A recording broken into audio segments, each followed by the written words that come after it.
கிருஷ்ணகிரி மாவட்டம் குந்தாரப்பள்ளி ஆட்டு சந்தையில் பக்ரீத் பண்டிகையை முன்னிட்டு ஆடுகள் விற்பனை களை கட்டியுள்ளது. இது குறித்த செய்தி தொகுப்பு ஒன்றை தற்போது பார்க்கலாம்.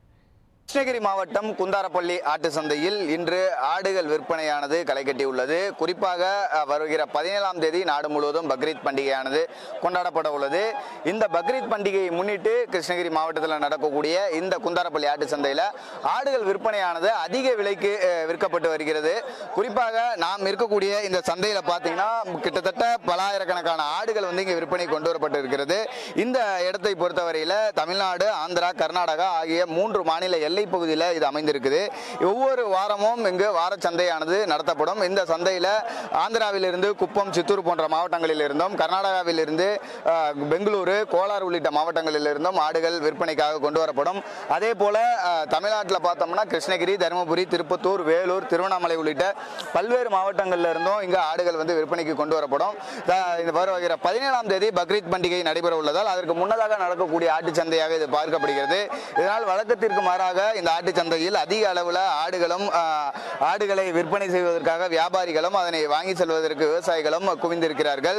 குறிப்பாக இன்றைய சந்தையில் மட்டும் கிட்டத்தட்ட ஒரு 10,000 ஆடுகள் இருக்கும். 20,000க்கும் மேற்பட்ட மக்கள் இந்த பகுதியில் குவிஞ்சிருக்காங்க. இங்கு பல்வேறு விலைகளில் ஆடுகளானது விற்பனைக்கு கொண்டு வரப்பட்டிருக்கிறது. குறிப்பாக நாம இப்ப பார்க்கக்கூடிய ஆடு பார்த்தோம்னா கிருஷ்ணகிரி மாவட்டத்தை சேர்ந்த ஒரு ஆடாகும். இந்த ஆட்டோட விலை பார்த்தீங்கன்னா கிட்டத்தட்ட ஒரு 75,000 ரூபாய் வரை சொல்கிறார்கள்.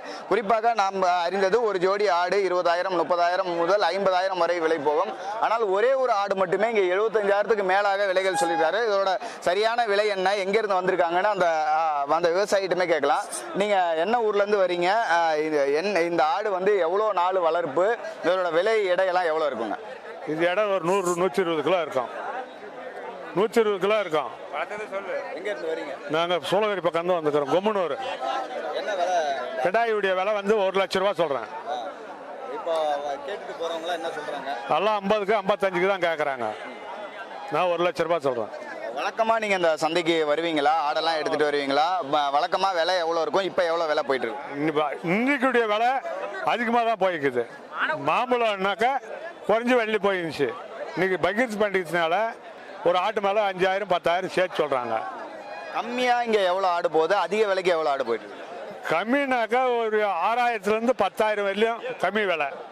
இந்த மாதிரி பண்டிகை நேரத்தில் பண்டிகை நேரத்தில் அதிகமாக தான் விலை சொல்லுவாங்க. நிச்சயமா இப்போ நீங்க நேரடியாவே அந்த ஆடையும் பார்த்திருப்பீங்க, அதனுடைய விவசாயி அவர் சொன்ன கருத்தையும் கேட்டிருப்பீங்க.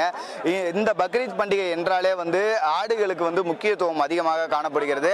அதுவும் இது 3 மாநில எல்லை பகுதியில் இருக்கக்கூடிய காரணத்தால இங்க ஆடுகள் விற்பனையானது எப்பவுமே வழக்கமாகவே களை கட்டி இருக்கும். ஆனால் தற்பொழுது பக்ரீத் பண்டிகை என்ற காரணத்தால் மேலும் இந்த ஆடுகள் விற்பனையானது அதிகரித்திருக்கிறது. அதே சமயம் விலையும் பல மடங்கானது உயர்ந்திருக்கிறது என்றே கூறலாம். குறிப்பாக இந்த பகுதியில் ஒரு ஜோடி ஆடு இன்றைய நிலைமையில் குறைந்தபட்சம் ஒரு 25,000லிருந்து 30,000 முதலும் அதிகபட்சமாக ஒரு ஆடு 1 லட்சம் வரையிலும் இங்கு விற்பனை செய்யப்பட்டு வருகிறது. வியாபாரிகளாகட்டும் விவசாயிகளாகட்டும் அதிக அளவில் இங்கு குவிஞ்சிருக்கிறாங்க. வியாபாரிகள் ஆடுகளை வாங்கி செல்கிறார்கள். இதனால ஆடுகளின் விலை சற்று அதிகமாக இருப்பதால் பக்ரீத் பண்டிகை என்று ஆட்டு இறைச்சியினுடைய விலையும் அதிகமாக உயர்ந்திருக்கும் என எதிர்பார்க்க